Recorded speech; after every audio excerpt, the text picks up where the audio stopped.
listening to PetLifeRadio.com. Oh Behave is brought to you by Petco.com.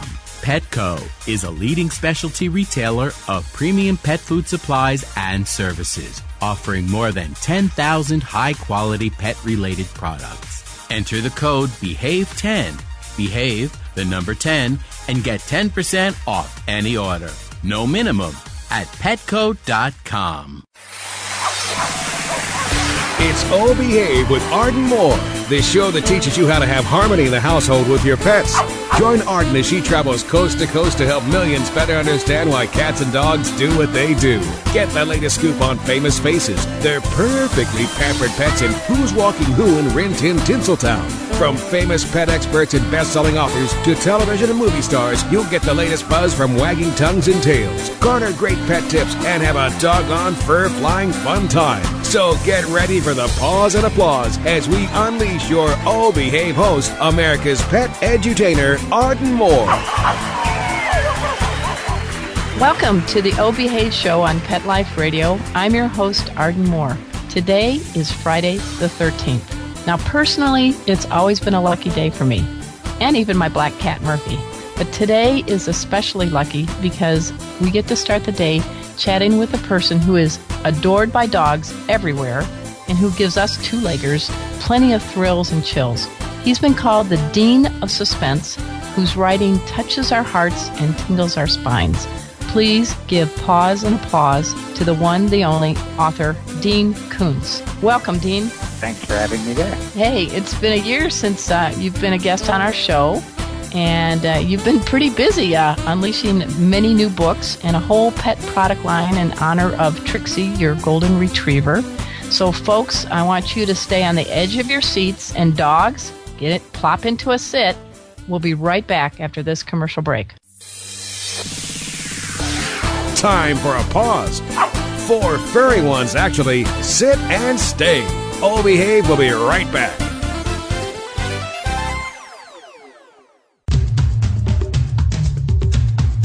There's a movement afoot. ShoeBuy.com. Join the millions of people who shop ShoeBuy.com's over 400 brands and 500,000 products. Order now and get free shipping and free return shipping. ShoeBuy.com, the world's greatest shoe store. Walk your dog in style and comfort. Enter the code BEHAVE, BEHAVE, at checkout and get a 10% discount plus free shipping at ShoeBuy.com. Love your pets but wish their medications were a lot less expensive? They are at 1-800-PET-MEDS. You'll not only save on flea and heartworm medications, but on prescriptions for arthritis, incontinence, thyroid, and more.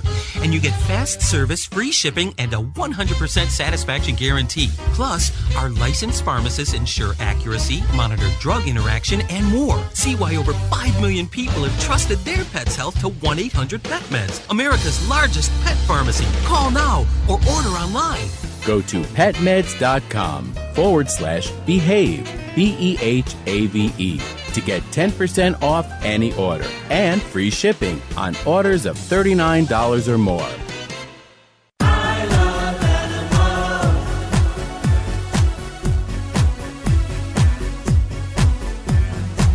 If you ask the question, what do I want? What do I need? I'll take affection. I really should mention I need time, I need love, I crave attention. This is me waiting by the door, with shaking tails and happy hearts, and running circles round the floor. That's always when the party starts for me. They are my friends, they are my children, they are the furry.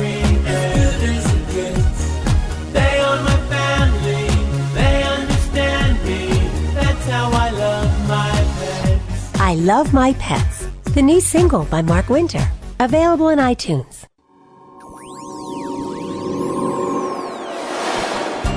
Pet Life Radio presents Paranormal Pets, where you can always expect the unexpected.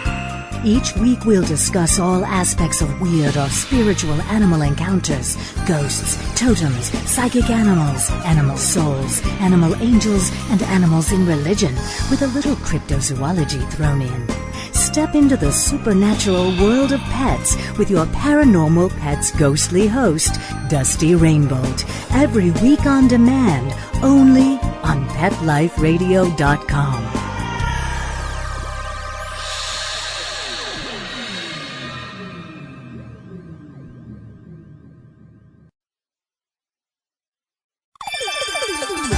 Let's Talk Pets on PetLifeRadio.com.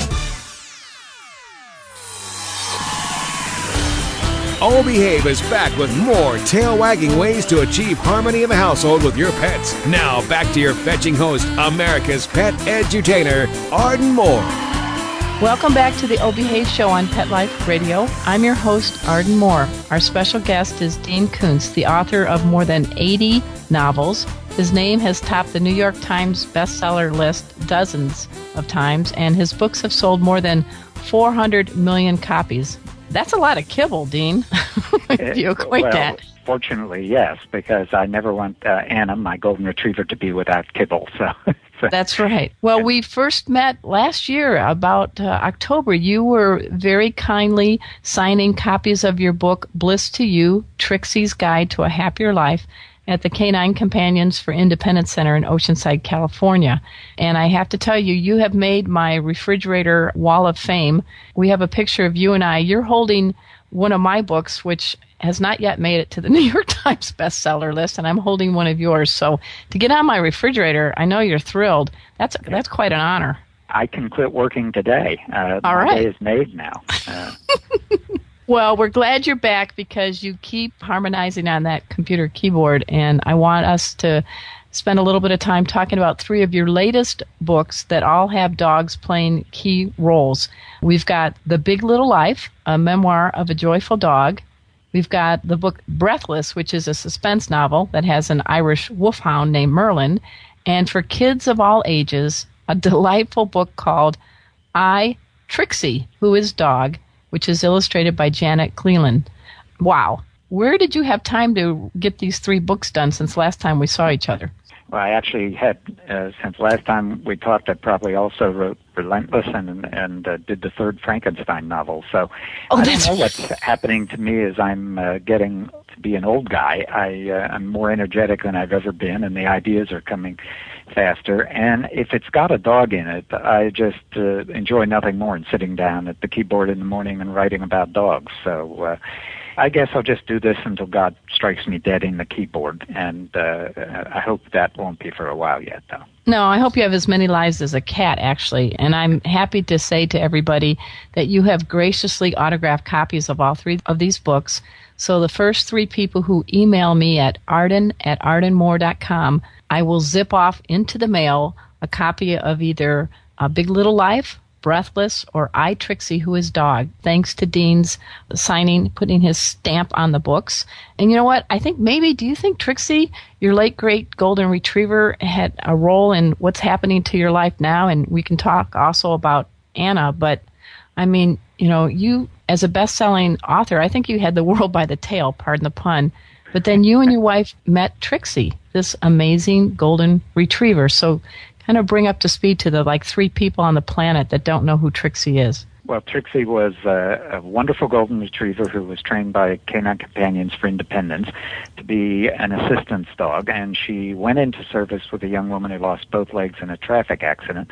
And she was in service for about 6 months, and then Trixie, it was discovered, had a congenital elbow problem and was going to have surgery. And once an assistance dog has surgery on a joint, then they're not put back into service because they can't have any weakness in their joints. So she came to live with us as a release dog, and she needed a home, and we needed a dog. We'd been saying most of our lives, we have to get a golden retriever, we have to get a dog. And every time the possibility of one came, we would look at our work schedule and say, we can't handle it. But finally one day I said to Gerda, we're going to be 90 and still saying we can't handle it, and now is a good time. And it was the best decision of our lives. She utterly changed us in many, many ways. And when I sat down to write A Big Little Life, the memoir of her, it turned into something more than just amusing stories about a dog, although there are plenty of those, I think. But it made me focus, writing about it, on how thoroughly she had changed us as people and for the better. And the book ended up having a sort of spiritual edge to it, and urges people when they bring a dog into their life, not to bring it in just as a pet, to bring it in as a companion, as a member of the family, and to really look at that dog and watch that dog as closely and with the same interest you would a child, and you'll be amazed at the depth of their intelligence and the complexity of their personality. I know. I think at the end of the book, you had this comment where you said, some will say she was only a dog. And you replied, yes, she was a dog, but not only a dog. I'm a man, but not only a man. Sentiment is not sentimentality, and common sense is not common ignorance, and intuition is not superstition. I'm like, wow. You had me at woof, I tell you, man. So talk a little bit about that, because sometimes people do say that, or, they try to, I guess, they think they're being compassionate to you, and indirectly that sort of backfires, I guess. Yeah, it's. I think the people who say that, they've never had a dog, or if they have had a dog, they have not had a dog who was a really integrated part of their family and life. And they mean well. You're absolutely right, but it's the wrong thing to say. And any of us who've had a wonderful dog know that there's something more going on there. I did a couple of interviews recently for totally disparate kind of media, but in both cases I was asked, do you think dogs have souls? And I said, well, in this book I raised that issue, and I have no doubt whatsoever that dogs have souls. And dogs will have the same promise that we do of life after this one. And if you see the complexity of a dog's personality, the level of intelligence, and I just ended up having no doubt about it. Now, I know there are some religions that question that, or some aspects of different religions that do, or different denominations, but there are many that don't question it, that don't question the idea of animals having souls, so or at least selected animals. Now, 3 weeks after Trixie passed away, share with us what you and your wife were on a walk, and you spotted a very unusual type of butterfly. Well, we, when we lost her, it was, we knew it was going to be hard. Once you've had a dog for a long time, and you know the day is coming, you know it's going to be difficult. But it was much more difficult than we ever imagined it would be.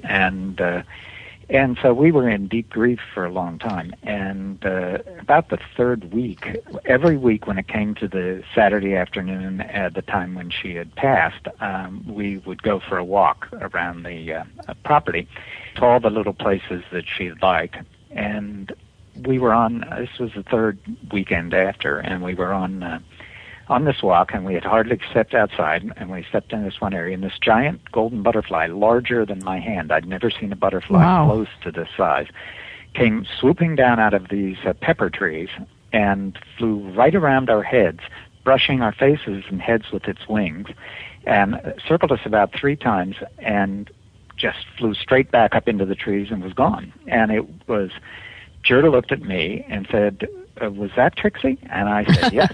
And neither one of us said another thing to each other until later that evening. And then we started talking about the experience.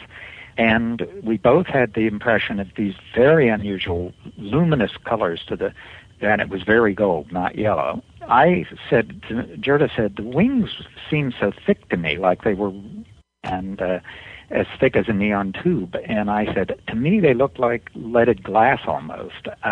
It was a very strange experience, and we both knew it wasn't just a butterfly. And we have a number of gardeners here, and none of them before or since have ever seen a butterfly like this. And I went and got a book on all the butterflies in the world, and there's not one of them that is like it. So we just made the decision that was a sign saying, I'm okay, don't be in grief as deep as you are. You know what I like about that is that you have no problem sharing this. I mean, it's hard for anyone to share their feelings. And as an author, you put a lot of heart and soul into your words, but it sounds like this is a deeper type of heart and soul that you share with others when it comes to Trixie. It is in a way, because you're sharing, when you're writing about a novel, a suspense novel, but a novel that's also other things, that is about the human condition and about all the things we all endure or delight in, both. And that's one thing. But when you're writing about something that actually happened to you, and you're saying, this character is not somebody with another name, it's me, it's my name, and this was our dog, then it's by definition immediately more intimate. Yeah, I agree. We are speaking with Dean Koontz, and he is the author of many, many books, but we're specifically talking to him about 3 books that have come out recently: A Big Little Life, a memoir of a joyful dog; Breathless, which is a suspense novel; and a kid's book. Well, I like to keep the kid in me. It's called I, Trixie, Who Is Dog. And let's talk a little bit about I, Trixie, Who Is Dog. And I'm sure there are English teachers everywhere just shuddering, but let's go with that interlude. Well, not every character in a child's book talks with perfect diction and grammar. It's part of the charm of a character like a dog. It would be a little strange to me if the dog didn't have certain problems with the language. The fact that the dog can talk and write a book to some extent is an amazing miracle in the first place. So I was a former English teacher, so I'm going to cut her some slack. But it struck us that it would be a lot of fun as we're trying to develop Trixie into an enduring thing that serves CCI and creates income for Canine Companions for Independence, that a line of children's books might work very well. And I had worked once before in a Trixie book with Janet Cleland, who's the most amazing, charming artist. I mean, she just does the most charming art, and she captures Trixie's spirit perfectly. And when this first book, I delivered it, and I waited for Janet's illustrations, and as they came in, I thought, this is hitting exactly what we want, a book that's for kids, but that adults will love also. And so we finished the second one, which is called Trixie and Jinx, because Jinx is her friend, this little dachshund, and he's a kind of cocky little dachshund. He's a surfer dude as well. And the second one, which comes out next year around this time, I think is better than the first. And Janet just strikes so many wonderful, charming, funny moments in her illustrations. Well, I'm looking at it, and there's a great illustration of Trixie with a little snorkel hat with a book called Puppy Love. And little bones floating on a pool, and it says, bliss to you, it's me who is dog, Trixie Koontz, happy dog. Dog is the best of the best things to be. Sorry, you're not a dog. Not everyone can be. I'm thinking, wow, you're like a modern Dr. Seuss coming here now. Well, it's fun to do this because I've never fully grown up, and so this allows me to get in touch with that inner child, and then every time Janet would give me an illustration, like there's one in there of dancing cows, and my words say they're dancing cows, but Janet puts in these chickens keeping time so that the cows can dance properly, and I just burst out laughing when I saw those chickens keeping time. And so I hope these work well enough that we can keep the series going, and because it's a delight to do them. And you did mention, and we do need to let people know, that the proceeds for this book and some others are all going toward the Canine Companions for Independence. And briefly tell people the role that you play with CCI. Well, I encountered CCI when I wrote years ago a book called Midnight, and I put a CCI dog in it because I had a character in a wheelchair, and I had done my research, but I'd never actually been to the CCI campus or anything. And at that time, they were not in Oceanside. They were down in San Diego and east of San Diego. And so they said, wow, could you put our address and something about us in the back of the paperback? And I thought, well, I should have done that in the hardcover. So I said yes and put it in there. We went to see them, and it became love at first sight. I just loved the work they do, the lives they change, and what they do to maximize the human-dog bond and make great lives for human beings who have disabilities, and also great lives for these dogs who, if you know a dog, loves having something to do and a task and a purpose, just as human beings do. So we have been involved with them ever more deeply since then, and I think that's now 20-some years. Yeah, that's not bad. Well, your names are on the building. I've seen them driving by. Isn't it nice to give to something that you can really believe in? I mean, we all have our own talents and blessings, but I don't know how you feel, but it's almost like Christmas every day for you, isn't it? Well, yeah, and it's we've formed a foundation. It surprised us when they put our name on the front of the place, because we never asked for anything like that. We like to keep it relatively low key. But with Canine Companions, they said, if we do this, we think it'll help us with other fundraising after they've done it. And I said, well, if that's what you think, then all the power to you. I want you to collect as much as you can. So it's been a great thing. And one thing about whatever we contribute to, we have standards, and one of the standards is that a very high percentage of what's collected must go to the work, and there must be a lot of volunteers who give their time so that we know it's a thing that people are passionate about. And at the Oceanside CCI, I think they have over 600 volunteers contributing just a staggering number of hours, and most of the money you give goes for the work itself, and it's that's not true in a lot of charities. So it's a wonderful thing and a very effective thing. No, I personally saw you patiently sign book after book after book after book last October. I think you must have had the strongest bladder on the planet, because I don't even think you took a break, and everybody left with smiles on their face, and there were hundreds of people there. So you must be ambidextrous when you sign your autograph and have a very strong bladder. Well, I always have this thing if there's a lot of people standing in line, and it's going to take 6-7 hours or longer to sign for all of them, I don't want them standing in line longer than necessary. So I just make a point of not drinking anything that morning.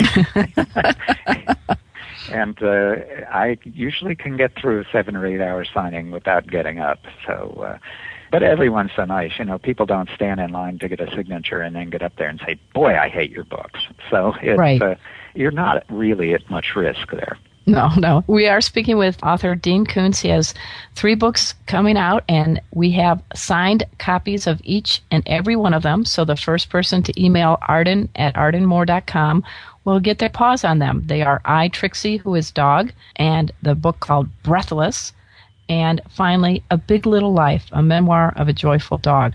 We're going to take a commercial break, but we'll be back with Dean Koontz right after this, so sit and stay. We'll be right back. Time for a walk on the red carpet, of course. Oh Behave will be back in a flash right after these messages. FTD's network of over 40,000 florists around the world have been creating beautiful handcrafted arrangements for 100 years.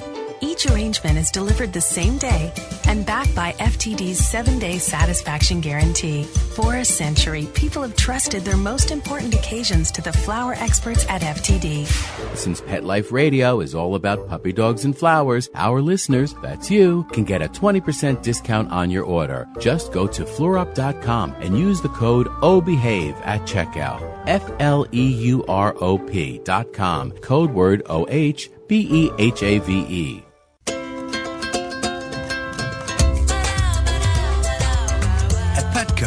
We really love pets. There isn't anything we won't do to make sure they're getting the best products and the best care.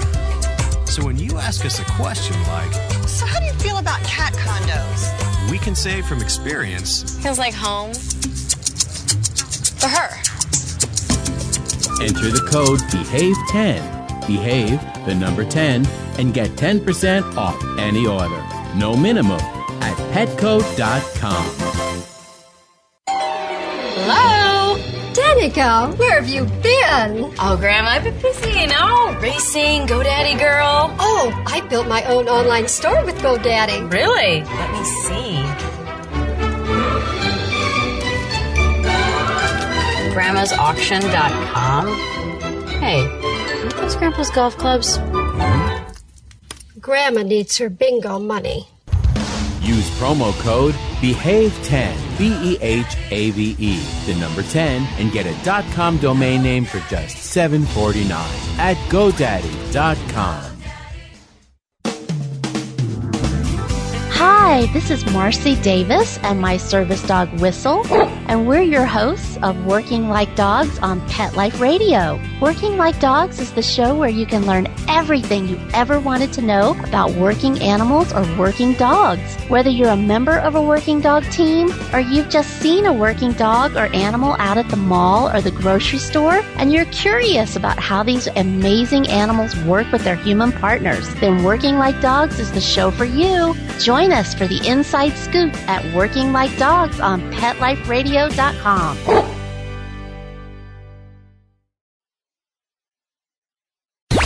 Let's talk pets. Let's talk pets On Pet Life Radio. Pet Life PetLifeRadio.com. Hi, I'm Cesar Milan, the dog whisperer from the National Geographic Channel, and you're listening to All Behave with Arden Moore. Okay, good, Caesar. Good boy. I'm wagging my tail. We're back from the lot. Just checked the paper and we had a record showing at the box. The letterbox, that is. Now back to Oh Behave. Here's Arden. Welcome back to the Oh Behave show on Pet Life Radio. I'm your host, Arden Moore. We're delighted to have Dean Koontz back on as our guest. And as we've mentioned, he's unleashed a few more books on the Trixie theme. And I wanted to ask you, too, you pop into one of these, I guess, is it PetSmart? And you might see a line of Trixie products? I don't think right now you will, but all summer they were test marketing, and okay. So we had it they were in 1,000 PetSmart stores. It was a display of toys and all kind of items, and now we're analyzing how they sold and looking to do something further with PetSmart and just trying to expand the Trixie universe wherever we can. We're talking with some people about a possible film and anything that could build Trixie into something that serves CCI even better, I would be delighted. Trixie is, like you said, is not just a dog, and Trixie lives on, and I love how you say that her universe is being expanded. What are a few lessons that you've learned from Trixie that has really helped you in your life? To not spend all of it working, because my wife and I are both workaholics, and I talk about in A Big Little Life the steps she went through to convince us that we weren't going to work deep into the evening anymore, that at 5 o'clock or 5:30 it was time to quit. And she made a campaign to get that done. It was quite amusing at the time. But also, I say in the book that quite without realizing it, I had become a little, or maybe more than a little, cynical.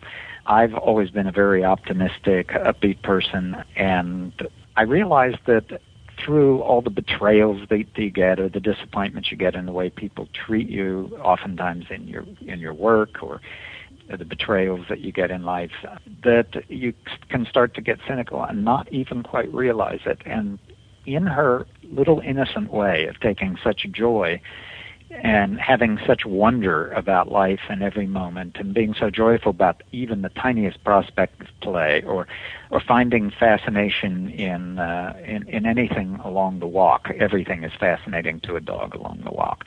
And she just, by her example, made me stop and look at things again and gave me the chance to recover my sense of wonder about life and to get my optimism back to full power. And in that sense, she really profoundly changed me, because regaining that optimism at full power and getting rid of that cynicism started changing my books in a very beneficial way, and I started writing books that I was much happier with. I'm a big fan of your books, and I see the Trixie influence, so it is amazing how if we just give them a chance, they can really bring out the best in us. They really do, and by their example, they're perfect innocents. They're perfectly flawless individuals, each in their way, as compared to human beings. And so by their example, it's amazing what they can do for us. So you get this dog, you and your wife, and now you're a part of the, I think in your book you call it part of the Blue Baggers? Yeah. Yep, we pick up. So we're part of the Blue Baggers. And there's one story I didn't tell him the thing about that. I mean, I did say that Trixie didn't like to be watched while she did her business, so you would stare off toward the mountains or whatever, and then she didn't want to watch you pick it up. But one day we were walking, and I put this part in the book. One day we were walking, and this gardener's truck came cruising by right by the curb, but wasn't really in traffic, and it cruised past us, but it kept going for almost a block. And she started really wanting to almost run after it, and I had her on a leash, and we hurried after this truck, and she kept looking back at me, and big golden retriever grin on her face, and the truck stopped, and she stopped, and she said, looking at it, and look at me, look at it, look at me, look at it, look at me. And I thought, what is this? What am I missing here? And suddenly I saw that all of the clippings in this truck had been tucked into giant blue tarps.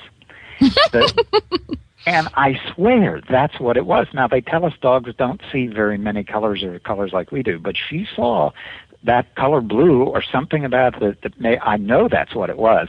It was like she's saying to me, Dad, how big was that dog? That must have been an elephant. You said, well, that'll be for another Trixie book. What do you think? Yeah, maybe. Yeah. Is it hard coming up with these stories? Did you write down little notes along the way? Because you have an uncanny act of writing like almost like somebody could feel like there's a video camera going on. You can see, smell, hear, capture all the senses. So with Trixie, did you have a journal or? I didn't. When I agreed to write this book and then sat down to write it, I thought, this is going to be tough. I'm going to have to, spend a lot of time sitting around trying to recall moments.